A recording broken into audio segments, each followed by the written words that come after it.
नमस्कार, खबर समय जगत में आपका स्वागत है। मैं हूं आपके साथ अंकिता और आइए अब खबरें देखते हैं विस्तार से। बैराड़ खबर शिवपुरी जिले के बैराड़ से है, जहां आज प्राइवेट स्कूल एसोसिएशन बैराड़ ने शिवपुरी डीपीसी अंगद सिंह तोमर का स्वागत किया। नगर के पैराडाइज पब्लिक स्कूल बैराड़ पर आयोजित कार्यक्रम में शिवपुरी डीपीसी अंगद सिंह तोमर का स्वागत सम्मान आयोजित किया गया। इस अवसर पर प्राइवेट स्कूल एसोसिएशन तहसील बैराड़ के अध्यक्ष एवं संचालक Guru Kripa higher secondary school Bairad Dharmendra Singh Dhakar ने मुख्य अतिथि का शॉल श्रीफल भेंट कर स्वागत किया। कार्यक्रम में मुख्य अतिथि डीपीसी अंगद सिंह तोमर ने अपने उद्बोधन में कहा कि मुझे जो जिम्मेदारी सौंपी गई है उसको मैं पूर्ण ईमानदारी के साथ निभाने की कोशिश करूंगा। इसके साथ ही उन्होंने कहा कि हम सभी को मिलकर के शासन की योजनाओं का क्रियान्वयन समय के भीतर करना चाहिए। इसके लिए समय समय पर हमारे BRCB AC CSE आप सभी का मार्गदर्शन करते रहेंगे। और उन्होंने सभी प्राइवेट स्कूल संचालकों से कहा कि विद्यालय संचालन में आ रही समस्याओं का मैं निराकरण करने की कोशिश करूंगा। इस अवसर पर उपस्थित सभी संचालकों ने सभी अतिथियों का शॉल श्रीफल भेंट कर स्वागत किया। कार्यक्रम का संचालन Paradise Public Higher secondary school Bairad संचालक कल्याण सिंह वर्मा ने किया। कार्यक्रम में मुख्य रूप से APC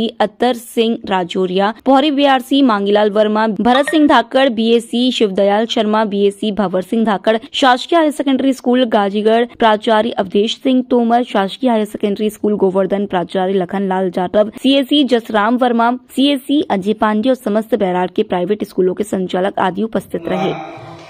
अभी 14 तारीख में नव भारत साक्षरता योजना के अंतर्गत संपूर्ण मध्य प्रदेश के जिला प्रौढ़ शिक्षा अधिकारियों के साथ में विकास खंड से समन्वयकों के साथ में एक मीटिंग आयोजित की गई थी। तो उस मीटिंग में ये निर्देश दिए गए हैं कि 15 वर्ष से अधिक उम्र के जितने भी 2011 की जनगणना के अकॉर्डिंग जितने भी असाक्षर व्यक्ति हैं, उन असाक्षर व्यक्तियों का सर्वे करके अच्छा साथी के माध्यम से सत्यापन शाला प्रभारी के द्वारा कराने के बाद में उनकी विधिवत कक्षा संचालित करानी है। अब चूंकि आप लोगों का ये विषय नहीं है, फिर भी आप लोगों का विषय है, क्योंकि आप एक शिक्षा में विशेष भूमिका निभाने वाले व्यक्ति हैं। तो आप लोगों से अपेक्षा रखूंगा कि आप जिस नगर जिस वार्ड में रहती हो, आपके जिस वार्ड में जो भी असाक्षर व्यक्ति हैं उनको पढ़ाने के लिए और अच्छा साथी को प्रेरित करने का काम आप करें, ऐसी मैं आपसे अपेक्षा रखता हूँ।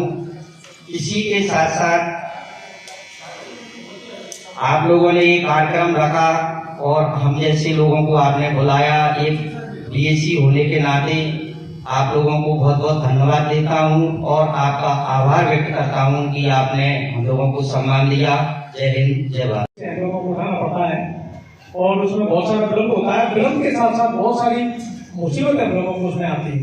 सबसे बड़ी परेशानी तो आती है कि मानिए जब सारी प्रक्रियाओं को पूरा करते हुए शासन उन बच्चों को प्रदेश देती है, सत्यापन संकुल प्राचार्य के माध्यम से, CSE के माध्यम से, नोडल के माध्यम से जब उन बच्चों का सत्यापन किया जाता है तो बार बार सत्यापन के नाम पर हम प्राइवेट स्कूल वालों को परेशान न किया जाए। आपसे करवत हमारा निवेदन है कि इस हमारे निवेदन को आप ऊपर तक पहुंचाएं और अगर करना भी पड़े सत्यापन कोई बुराई की बात नहीं है, लेकिन जब एक बार सत्यापन जब शासन की प्रक्रिया के तहत जब कर दिया जाता है तो फिर बार बार वो सत्यापन क्यों? आपके शासन के द्वारा नियुक्त RD प्रभारी, आपके नोडल अधिकारी, आपके CSE, आपके BSc, माननीय BRC जब समय समय पर हमारा निरीक्षण करते ही रहते हैं, फिर उसके बाद जब 20 प्रतिपूर्ति की जब बारी आती है तो यही सारी प्रक्रियाओं से लोगों को बड़े गुजरना पड़ता है, जो अत्यंत कष्टदायी है लोगों के लिए। दूसरा, अभी कोविड टाइम के बाद जैसा कि सब लोगों को पता है कि ये कोविड ने सबसे ज्यादा परेशान अगर किया है तो शिक्षा जगत को इस कोविड ने परेशान किया है। सबसे बड़ा नुकसान अगर हुआ तो शिक्षा जगत का हुआ और खासतौर पर अब जैसे प्राइवेट स्कूलों का जो इंटीरियर में चलते हैं, ग्रामीण क्षेत्रों में चलते हैं, क्योंकि शहरी क्षेत्रों के स्कूलों का तो हमें नहीं पता उनका क्या है, लेकिन ऐसा सुनने में आता है कि उनको नुकसान है, उनको तो फायदा हुआ। लेकिन हम आपको बताना चाहेंगे पूरी ईमानदारी के साथ कि हम लोगों को बहुत बड़ा नुकसान हुआ। इस दौरान हम सभी प्राइवेट स्कूलों को ग्रामीण स्तर पर चलने वालों को उठाना पड़ा। तो ऐसी कंडीशन में क्या होता है कि क्योंकि हमारी नामांतर की फीसें इतनी जितनी हम वर्ष भर में जितनी फीस एक बच्चे से हम एकत्रित करते हैं वो भी उससे निवेदन करके उतनी उससे कई गुना अधिक फीस तो शहरी स्कूलों में कई गुना अधिक तो केवल एडमिशन की फीस लगती है। तो माननीय आप हमारे इस करुण निवेदन को आप अपने ध्यान में रखें। दूसरा, उसी फीस को उगाने के लिए हम लोगों को बहुत बड़ी मशक्कत करनी पड़ती है। हालांकि माननीय शिक्षा विभाग में चाहे हमारे जिला शिक्षा अधिकारी हों, चाहे डीपीसी महोदय हों, और भी जितने भी प्रशासनिक अधिकारी, उनका सबका सहयोग हमें मिलता है। क्योंकि कभी किसी प्राइवेट स्कूल की तरफ इस मामले में कड़े कदम उठाने की जरूरत प्रशासन को कभी नहीं पड़ी, क्योंकि कभी अगर ऐसी नौबत आती है, कोई एक आध भाई हमारा प्राइवेट स्कूल संचालक ऐसी कोई गलती कर भी देता है तो उसको बुला करके समझा दिया जाता है और मामले को वही खत्म कर दिया जाता है। तो ये आशीर्वाद हमारे ऊपर हमेशा से बना हुआ है। परिवार है तो वैचारिक मतभेद भी होंगे, जरूरत पड़ने पे शक्तियां भी होंगी, उन्हें सुधारने के लिए प्रयास भी होगा।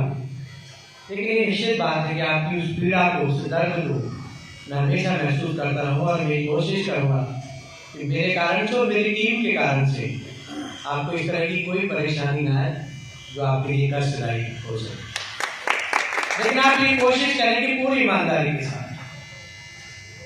एक चीज मुझे बहुत समय से सताती है जब भी मैं मंच पर पहुंचता हूँ, स्कूलों के सानिध्य में और उसके तारतम्य में जब उद्बोधन का मौका मिलता है, वो मैंने देखा है कि शिक्षा का जो मूल रूप है वो पूर्ण रूप से प्रोफेशन में डाल चुका है। आईटीआई का जो मूल्य करते हैं तो जो शिक्षा शासकीय विद्यालय द्वारा दी जा रही है या शासकीय विद्यालय द्वारा दी जा रही है, उसका प्रोफेशन नहीं है, माने that is not a business, वो कहीं ना कहीं सेवा है। लेकिन परिवर्तन आया, शिक्षा महंगी हुई, हर चीज बिकने लगी है, जाने लगी है, मिलने लगी। लेकिन एक चीज जो खोती जा रही है, जो मुझे भी कष्ट देगी और आपको भी कष्ट देगी, वो है कि शिक्षा के साथ संस्कृति का जो अभाव हो रहा है, संस्कारों का जो अभाव हो रहा है, वो आपको कष्ट देगा। इतने आगे बढ़ चुके हम लोग, जितने हम साथी यहाँ पर बैठे हैं, मैं उस बच्चे की तो बात अभी नहीं करूँगा, लेकिन मुझे ये विश्वास इसलिए इस तरीके से कहना पड़ रहा है कि मुझे तो लग रहा है कि हम आखिरी प्लीज खड़े हुए जो अपने बड़ों के आजकल पैर छुए, हम उस मूर्त रूप को ही नष्ट कर चुके। बहुत परिवर्तन आ गया, हमारी सीमाएं बन चुकी है। पहले तो पड़ोसी भी अपना परिवार का हिस्सा होता था, अब तो परिवार की जो ब्लड रिलेशन है ना, वो भी दूर हो चुकी है। समय इतना आ गया है कि आजकल जो लड़का होता है, जब शादी होने के बाद जब बहुत ज्यादा परिस्थितियां विपरीत हो जाती हैं, तो वही अपनी मदद से कहने लगता है कि मदद, you are interfering my personal life. कितने बड़े कष्ट की लाइन है कि ये माँ जो अपने बच्चे को 9 माह पेट में रखती है, और वही यदि ये कहने लगे कि आप मेरी पर्सनल जिंदगी में इंटरफेयर कर रही है। सोचने का विषय है, पैसा कीमती है नहीं है, इसका एनालिसिस आपने कोरोना काल में किया है। कितना सुप्रीम होगा पैसा, ये आप जानते होंगे। ये कार्यक्रम किस उपलक्ष्य में किया गया है? कार्यक्रम शासकीय योजनाओं के क्रियान्वयन को लेकर है, किस तरह उन्हें समय सीमा में पूर्ण करना है, जिससे कि जो ग्रेडिंग हमारी जो गिरी है उसमें परिवर्तन लाने का एक प्रयास है। वर्तमान में जो ग्रेडिंग हमारी 16 थी, इस बार जो ग्रेडिंग आई है तिमाही वो 32 हो गई है, इसलिए उसे एक परिवर्तन कर और एक कोऑर्डिनेशन समन्वय बनाकर, क्योंकि जिला शिक्षा केंद्र का जो भी कार्य है वो कोऑर्डिनेशन के आधार पर होता है, तो मिलकर उसे एक बेहतर बनाने का एक प्रयास हम लोगों का है। उसी तारतम्य में आज इनके साथ एक सामान्य सी बैठक का आयोजन किया गया था कि जी अपने विचारों की प्रस्तुति दे सकें, अपनी कठिनाइयों को अवगत करा सकें, और हम भी जो हमारे मुद्दे हैं, जो शासन की योजना है, वो हम इन तक पहुंचा सकें। बिरार से खबर समेत जगत के लिए सतीश धाकड़ की रिपोर्ट।